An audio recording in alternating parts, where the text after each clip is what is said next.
अब हमारे एनसीईआरटी के पेज नंबर 87 में एक बॉक्स गिवन है सोर्स 3 फैटलिस्ट और मटेरियलिस्ट। और ये कंटेक्स्ट लिया गया है, ये जो टेक्स्ट है इसको उठाया गया है सुत्त पिटक से। और याद कीजिए सुत्त पिटक में क्या होता है। सुत्त पिटक एक बुद्धा के ऊपर लिखी गई ऐसी बुक थी जो उनके डिसाइपल्स ने कंपाइल करी थी और जिसमें बुद्धा की टीचिंग्स मेनली गिवन है। ठीक है, तो सुत्त पिटक में बुद्धा की टीचिंग्स गिवन है। तो उसी बुक का एक ये टेक्स्ट है जो यहाँ से जो सुत्त पिटक से उठाया गया है। इस बुक में क्या है, इस टेक्स्ट में क्या बताया गया है कि एक राजा थे जिनका नाम था किंग अजात शत्रु, या फिर इनको अजात शत्रु भी कहते हैं हम लोग। ठीक है, अजात शत्रु। इनके बीच में, अजात शत्रु के बीच में और बुद्धा के बीच में एक कॉन्वर्सेशन है, उसको डिस्क्राइब करा गया है। मतलब इस टेक्स्ट में आपको ये पता चलेगा जो एक राजा थे अजात शत्रु, ये मगध के राजा थे, ये एक डायलेमा फेस कर रहे थे अपने माइंड में। ये दो टीचर से मिलकर आए थे। एक टीचर का नाम था मक्काली गोसाला, दूसरे टीचर का नाम था अजीता केसा कम्बलिन। अजीता केसा कम्बलिन और मक्काली गोसाला से ये जो राजा थे किंग अजात शत्रु, ये मिलकर आए थे। अब मक्काली गोसाला ने इनको एक चीज़ बताई, फिर ये अजीता केसा कम्बलिन के पास में जाते हैं, वो इनको दूसरी चीज़ बताते हैं। अब इन दोनों की बताई हुई जो चीज़ें थीं वो बुद्धा की टीचिंग से बिल्कुल भी मैच नहीं कर रही थी। तो अब ये कन्फ्यूज़ हो गए और कन्फ्यूज़ होने के बाद he was facing dilemma in his mind, so he approach Buddha कि बुद्धा जी आप मेरे को बताइए कि सही बात क्या है। मक्काली गोसाला कुछ और बोलते हैं, अजीता केसाम्बलिन कुछ और बोल रहे हैं, आप मुझे बताइए सच्चाई क्या है। अब उस सच्चाई को जानने के लिए कि इन्होंने मक्काली गोसाला से सुना क्या और अजीता केसा कम्बलिन से क्या सुना, इस टेक्स्ट में गिवन है। और ये टेक्स्ट लिया गया सुत्त पिटक से, क्योंकि बुद्धा की टीचिंग्स गिवन है सुत्त पिटक के अंदर। तो बुद्धा किंग अजात शत्रु को अपना व्यू पॉइंट बताएंगे कि वो जो दोनों टीचर से आप मिलकर आए हो, वो जो बता रहे हैं वो ज़्यादा सही है या मैं जो आपको बता रहा हूँ वो ज़्यादा सही बात है, वो ज़्यादा प्रैक्टिकल बात है। तो एक बारी हम लोग इस कॉन्वर्सेशन को जानते हैं और किंग अजात शत्रु के डायलेमा को जानते हैं। तो कॉन्वर्सेशन पे जाने से पहले हम लोग ये देख लेते हैं कि जो राजा अजात शत्रु जो थे, या जिनको अजात शत्रु भी कहते हैं, वो थे कौन, वो कहाँ के राजा थे और उनका बुद्धा से क्या लिंक था। एक बारी उसको देख लेते हैं हम लोग ब्रीफली। अजात शत्रु जो थे वो मगध के राजा थे और मगध में एंशिएंट टाइम्स में बहुत ही ज़्यादा पावरफुल रूलर्स पैदा हुए थे, ऐसा माना जाता है। जैसे किंग बिंबिसार, दूसरे अजात शत्रु और किंग अशोक। ठीक है, अशोका के बारे में हम लोग पढ़ेंगे दूसरे चैप्टर में डिटेल में, लेकिन अभी के लिए आप सिर्फ इतना जान लो हम लोग, क्योंकि अजात शत्रु के बारे में बात कर रहे हैं। तो अजात शत्रु जो थे वो मगध रीजन के एक रूलर थे, किंग थे। और ये कौन सी डायनेस्टी से बिलोंग करते थे, ये हर्यनिका डायनेस्टी से बिलोंग करते थे। तो हर्यनिका डायनेस्टी जो कि मगध में थी उस टाइम पे, अजात शत्रु वहाँ के रूलर थे। ये इनसे पहले जो राजा थे बड़े ही पावरफुल बिंबिसार, उनके बेटे थे। और इन्होंने करा क्या था, ये सत्ता में कैसे आए थे, ये इन्होंने रूल कैसे, ये रूल में पावर में कैसे आते हैं। इन्होंने अपने फादर को जेल में डाल दिया था और उनकी जो सीट थी वो हड़प ली थी। मतलब उनकी जो राजगद्दी थी, जो एम्पायर था, उसको टेक ओवर कर लिया था अपने फादर को इम्प्रिजन करके जेल में डाल के। और इस तरीके से इन्होंने मगध को टेक ओवर कर लिया था। और अजात शत्रु फिर मगध के अनडिस्प्यूटेड रूलर, अनडिस्प्यूटेड किंग बन जाते हैं। ये याद रखना, आप हर्यनिका डायनेस्टी से थे। सुन लो सिर्फ इसको, मतलब ऐसा नहीं है कि आपको कुछ ये नोट डाउन करना है। ठीक है, ये कोई नहीं पूछने वाला आपसे कौन सी डायनेस्टी से थे, क्या थे। सबसे इम्पॉर्टेंट बात इस इन्फॉर्मेशन को दिखाने का पर्पस ये है कि ये लाइन देखिए आप, ये बुद्धा और महावीरा के कंटेम्प्रेरी थे। मतलब founder of Jainism and founder of Buddhism के कंटेम्प्रेरी थे। मतलब जिस टाइम पे किंग अजात शत्रु जिंदा थे उसी टाइम पे गौतम बुद्ध भी जिंदा थे, who was the founder of Buddhism, और महावीरा भी जिंदा थे, who was the founder of Jainism. तो ये इन दोनों फिलोसफर्स के साथ कंटेम्प्ररी थे। कंटेम्प्ररी का मतलब क्या होता है? अगर हम लोग कहते हैं कि कंटेम्प्ररी है कोई, जैसे सपोज़ करो अगर आप अभी हो और सेम टाइम पे आपके पापा हैं, आपके दादाजी भी अभी हैं, तो आप तीनों कंटेम्प्ररी हो क्योंकि एक पर्टिकुलर एज में आप तीनों एक साथ रहे हो। ठीक है, तो ऐसे ही सपोज़ कर लो आप, ये अगर बुद्धा थे, ये महावीरा थे और ये अजातशत्रु थे, तो ये तीनों के तीनों कंटेम्प्रेरी थे क्योंकि जिस टाइम पे अजातशत्रु जिंदा थे तो बुद्धा और महावीरा भी जिंदा थे। बुद्धा अगर जिंदा थे तो अजातशत्रु और महावीरा भी जिंदा थे। तो इसका मतलब होता है कंटेम्प्रेरी, जब कोई जनरेशन या कोई लोग एक साथ रह रहे होते हैं, जब वो भी जिंदा है और दूसरा पर्सन भी जिंदा है, तो उसको कहा जाता है कंटेम्प्रेरी एरा। ठीक है, तो अजातशत्रु आप याद रखना, बुद्धा और महावीरा दोनों के कंटेम्प्रेरी थे।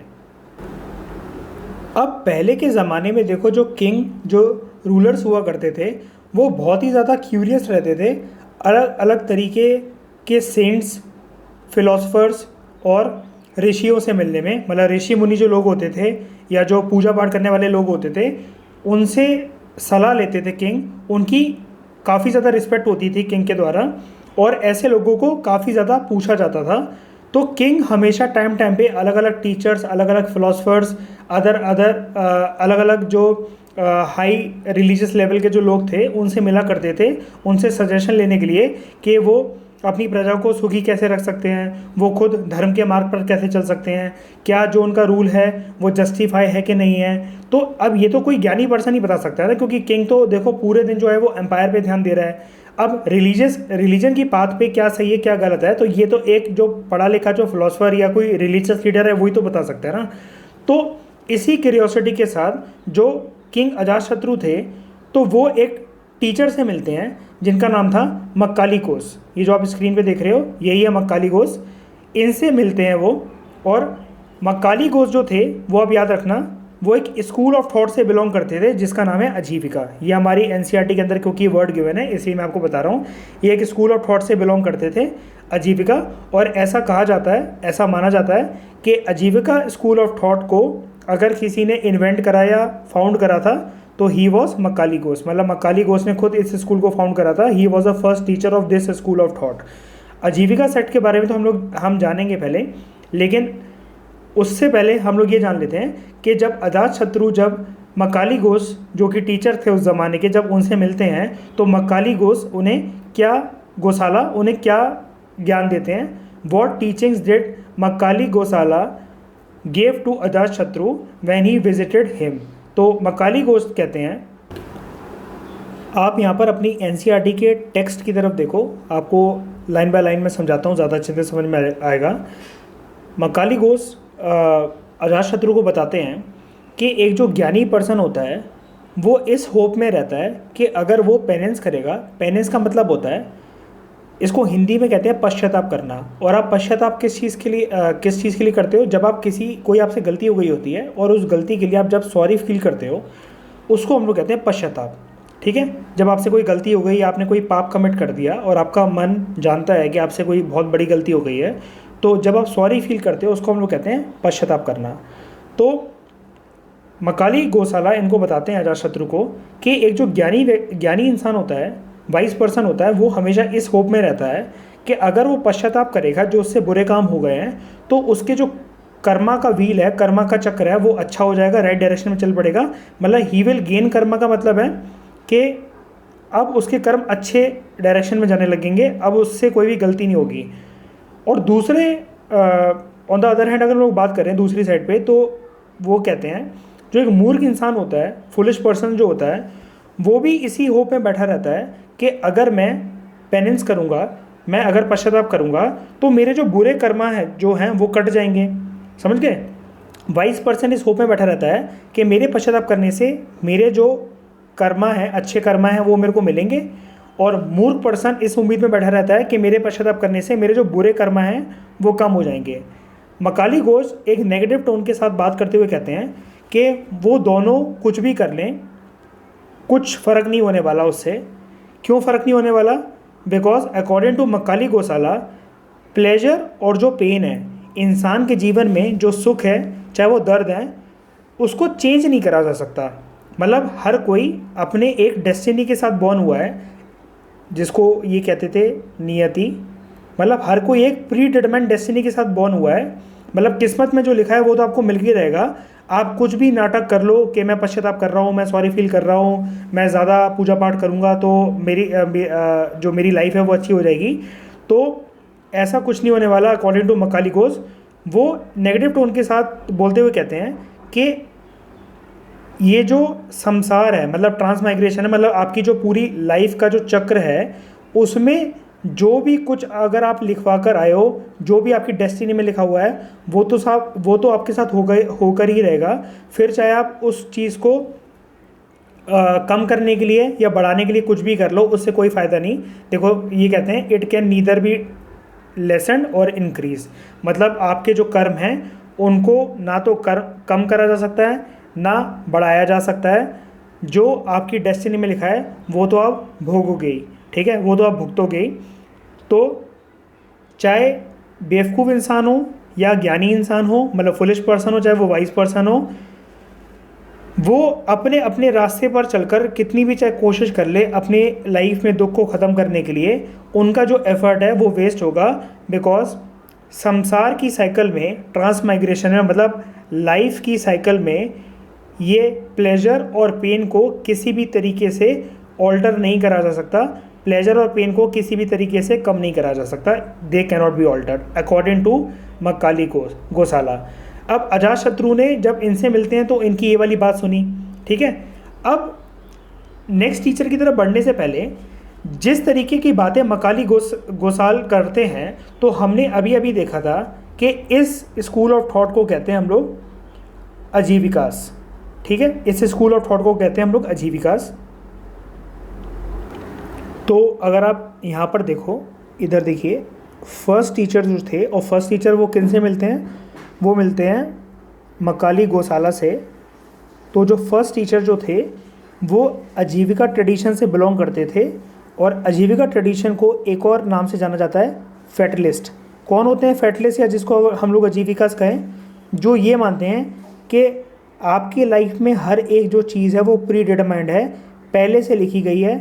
आप कुछ भी कर लो, आप अपनी लाइफ में पेन और जो प्लेजर है उसको ना तो इंक्रीज़ कर सकते हो ना डिक्रीज़ कर सकते हो। सारे एफर्ट्स पेन और प्लेजर को इंक्रीज़ और डिक्रीज़ करने के लिए वेस्ट हैं, टोटली वेस्ट हैं।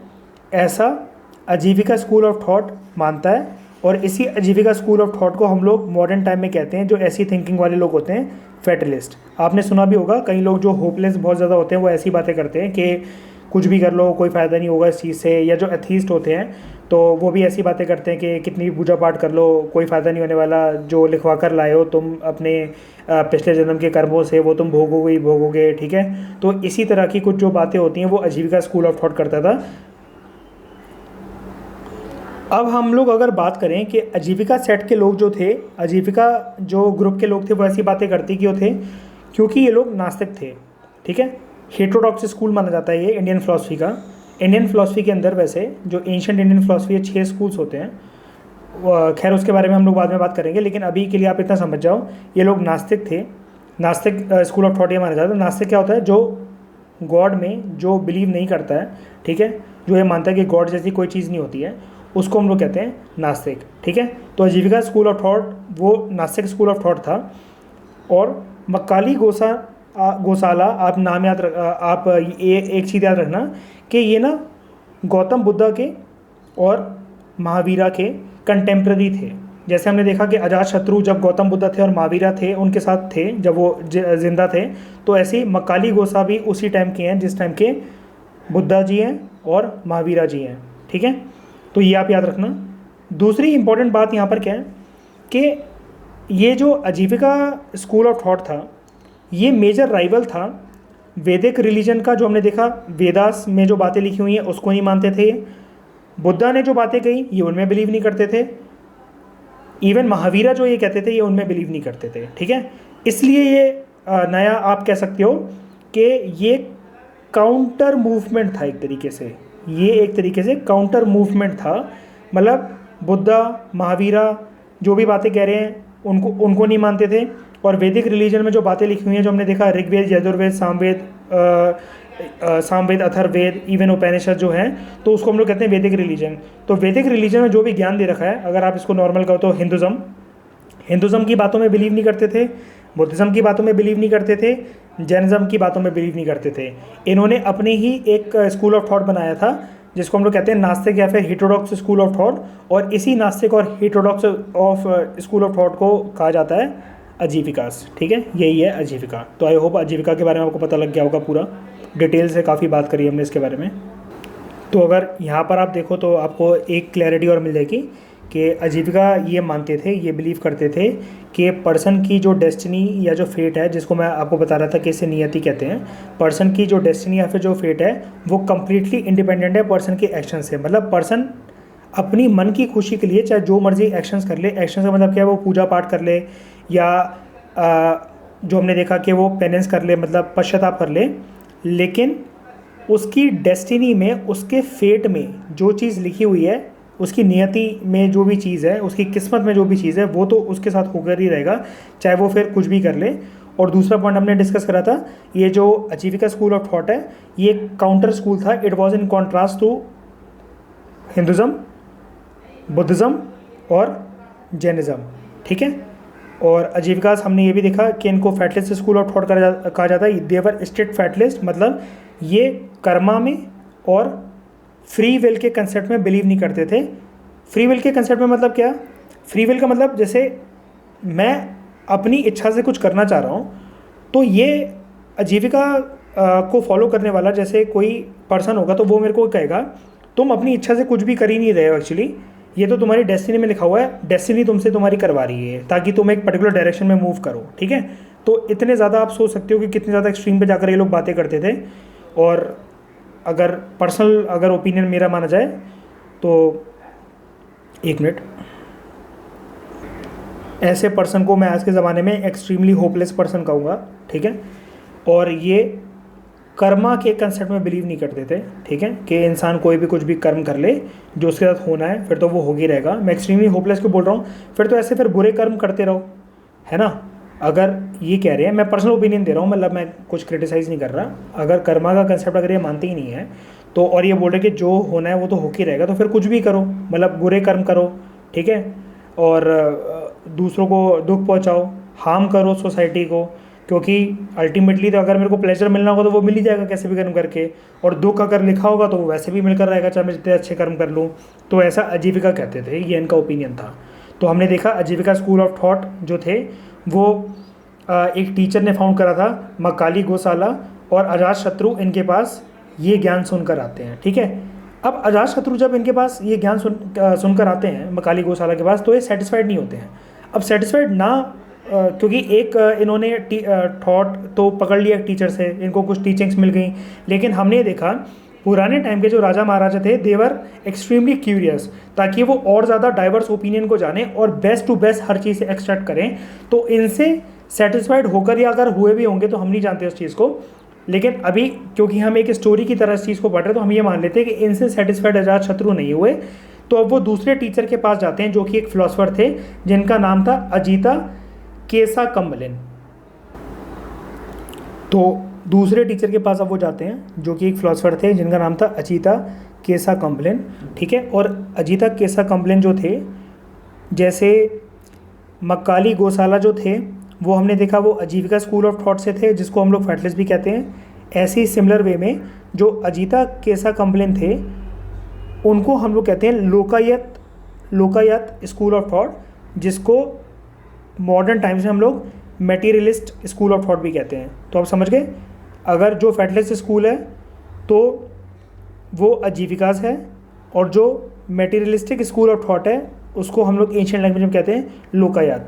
तो ये जो अजीता केसाकम्बलिन थे, जो दूसरे फिलोसफर जिनके पास अभी अजातशत्रु जाएंगे, तो वो थे लोकायत स्कूल ऑफ थॉट से, जिसको हम लोग कहते हैं मेटीरियलिस्ट। अब हम लोग इनके बारे में जानते हैं।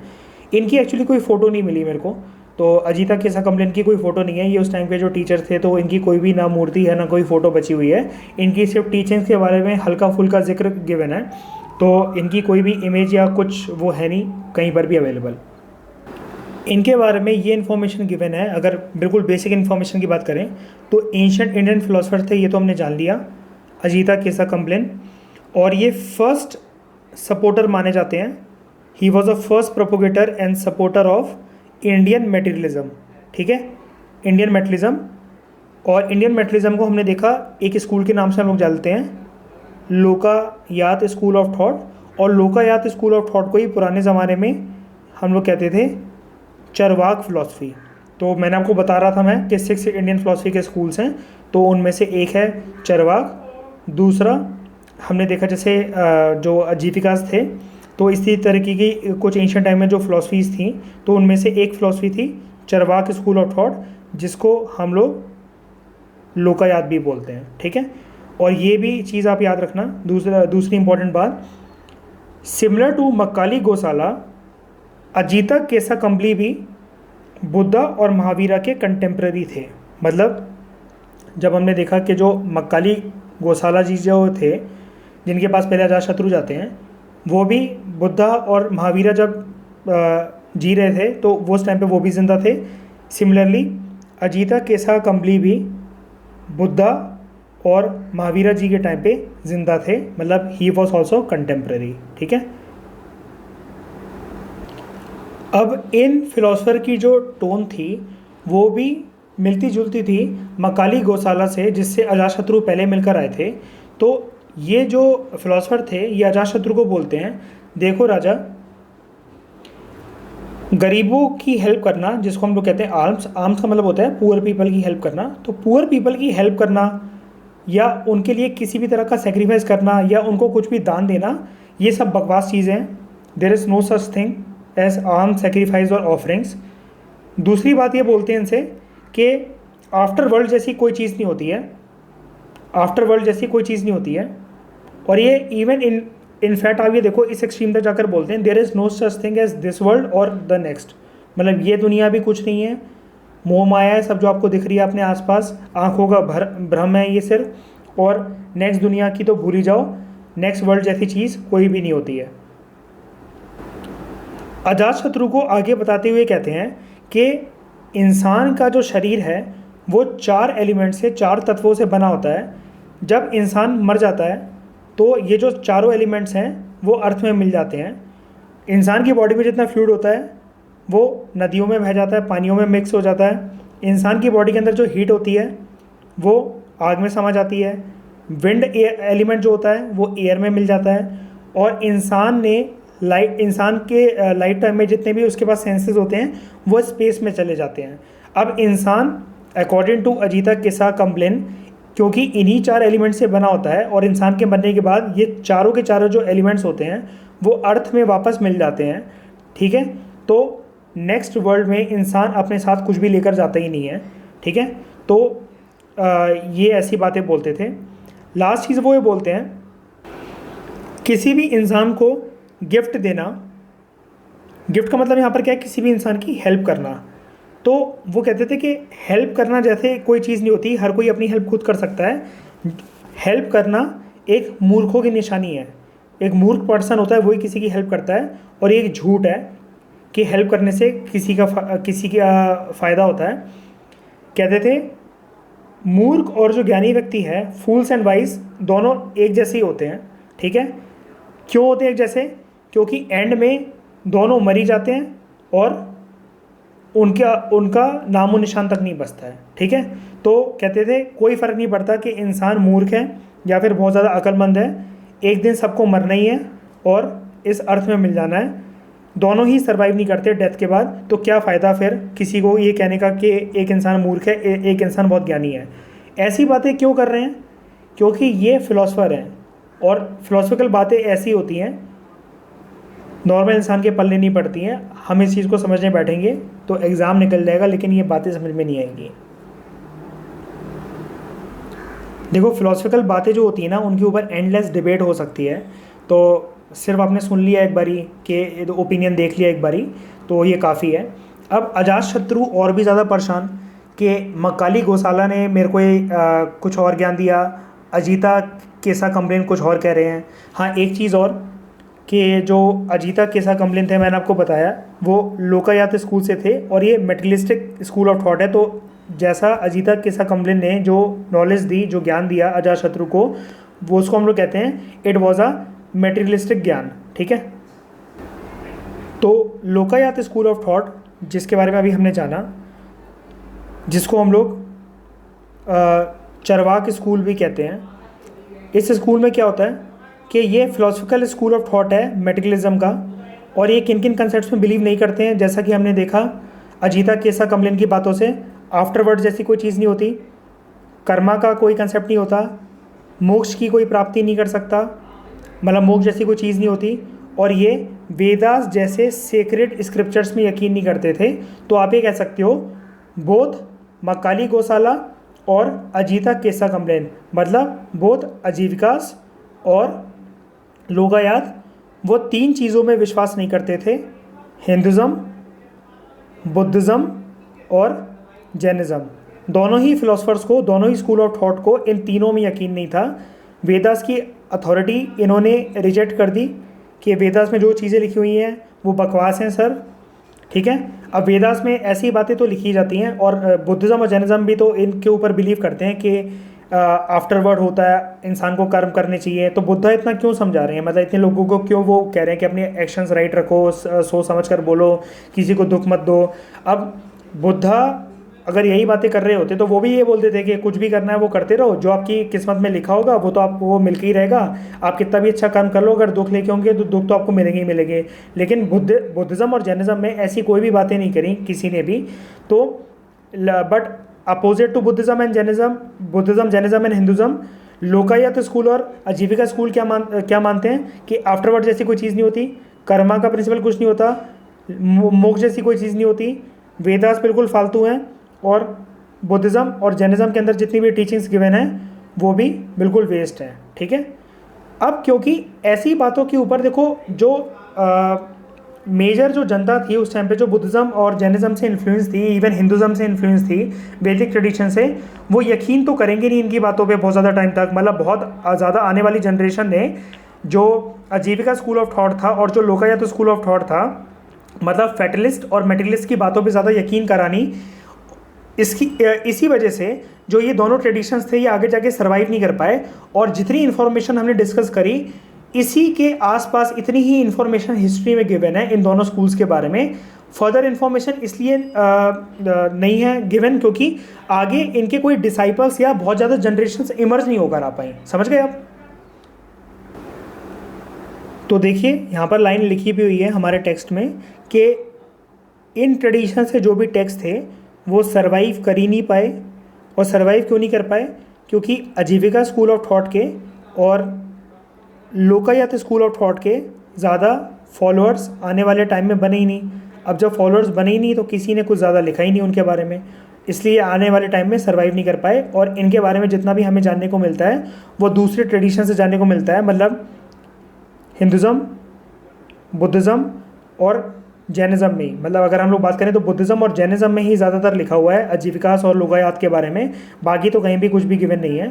तो इन्हीं दोनों टीचर्स की टीचिंग से सेटिस्फाई ना होते हुए मकाली गोसाला और दूसरे अजीता केसा कम्बलिन से सेटिस्फाइड ना होते हुए अजातशत्रु बुद्धा के पास जाते हैं। इसमें लिखा हुआ है देखो, on one occasion king Ajatashatru visited Buddha, और वो डिस्क्राइब करते हैं कि उन्होंने क्या दूसरे टीचरों से सुना। और बुद्धा से वो ये जानना चाहते हैं कि आप मुझे बताइए सही बात क्या है, सही ज्ञान क्या है। तो टीचर्स और फिलोसफर्स के पास भटकते भटकते एक दिन अजातशत्रु को पता चलता है कि एक और ज्ञानी टीचर हमारे रीजन में आसपास रह रहे हैं जिनके बहुत ही ज़्यादा नंबर्स में फॉलोअर्स हैं। जैसे कि इतने सारे लोग आप देख रहे हो कि भीड़ बनाकर बुद्धा को आसपास घेरे हुए हैं। तो अजातशत्रु डिसाइड करते हैं कि मैं इनसे भी मिलूँगा। अब जैसा कि मैंने आपको बताया, क्योंकि पुराने ज़माने के राजा महाराजा जो थे वो सेंट्स की, योगीज़ की, तपस्वियों की और ये जो जितने भी फिलोसफर्स थे उनकी बहुत ज़्यादा रिस्पेक्ट करते थे। तो आप इमेजिन कर लो एक स्टोरी के लिए कि अजातशत्रु ने अपने गार्ड्स को बोला कि तुम लोग यहीं खड़े रहो, मैं बुद्धा से अकेले में मीटिंग कर आता हूँ। और ये अजातशत्रु हैं और ये गौतम बुद्धा जी हैं। इनसे बोलते हैं कि महात्मा जी आप मेरे को बताइए, मैं अभी तक 2 टीचरों से मिला, एक मक्काली गोसाला से और अजीता केसा कम्बलिन से उन्होंने मेरे को ये ज्ञान दिया। एक का ज्ञान जो है वो फेटलिस्ट है, दूसरे मेटेरियलिस्टिक बातें करते हैं। तो मैं कंफ्यूज हो रहा हूँ, आप मुझ पर कृपा करो और मुझे राइट ज्ञान दो। तो बुद्धा से पूछ रहे हैं ये अजातशत्रु जी, जो राजा अजातशत्रु हैं, कि सही ज्ञान क्या है, मैं बहुत परेशान हूँ, आप मेरी मदद करें। ठीक है, तो बुद्धा कहते हैं ठीक है मैं आपको बताता हूँ राइट टीचिंग्स क्या हैं। और उन्होंने क्या बोला बुद्धा को, ये राज तो सुत्त पिटक में लिखा हुआ है। तो ऑब्वियसली बात है, उन्होंने यही बताया होगा कि कर्मा अपने अच्छे रखो, क्योंकि बुद्धा लिबरेशन और मोक्ष की प्राप्ति और आफ्टरवर्ड में बिलीव करते थे। तो उन्होंने बताया होगा कि मकाली गौशाला और जो अजीता केसा कम्बलिन जो आप जो ज्ञान लेकर आए हैं उनसे, वो ज्ञान को मैं गलत तो नहीं बताता, लेकिन अगर आप अपने कर्म ठीक रखोगे तो डेफिनेटली आप अपनी सफरिंग्स को लाइफ में एंड कर सकते हो। याद कीजिए वो कंसेप्ट 4 नोबल ट्रुथ का और 8 फोल्ड पाथ का। तो उसी के बेसिस पे ऐसे ही कुछ ज्ञान इन्होंने अजातशत्रु को दिया होगा। इस तरह की स्टोरी अगर हम एक बार अगर बना लेते हैं और इमेजेस के थ्रू याद कर लेते हैं, तो उस फैक्ट्स को चाहकर भी भुलाना काफ़ी ज़्यादा मुश्किल हो जाता है। तो आपको लॉन्गर ड्यूरेशन में चीज़ें जो होती हैं वो आप रिटेन कर सकते हो उनको, बहुत लंबे टाइम तक आपको वो चीज़ें याद रह जाती हैं। तो फिर आपको कोई प्रॉब्लम नहीं आती, ना तो आंसर राइटिंग में, ना ही ऑप्शंस को एलिमिनेट करने में। ठीक है, तो इस तरीके से हमने पेज नंबर 87 के ऊपर जो भी इन्फॉर्मेशन गिवन थी किंग अजातशत्रु और बुद्धा के बीच में जो भी कॉन्वर्सेशन हुई उससे रिलेटेड हमने बॉक्स डिस्कस करा। ठीक है, और ये बॉक्सेस जो होते हैं, देखो टेक्स्ट तो हर कोई पढ़ लेता है, बॉक्सेस की जो इन्फॉर्मेशन होती है वो छुपी हुई इन्फॉर्मेशन होती है। एग्जामिनर को जब क्वेश्चन बनाने होते हैं आपकी क्यूरियोसिटी को चेक करने के लिए, तो इन बॉक्सेस की मदद ज़्यादा ली जाती है। ठीक है।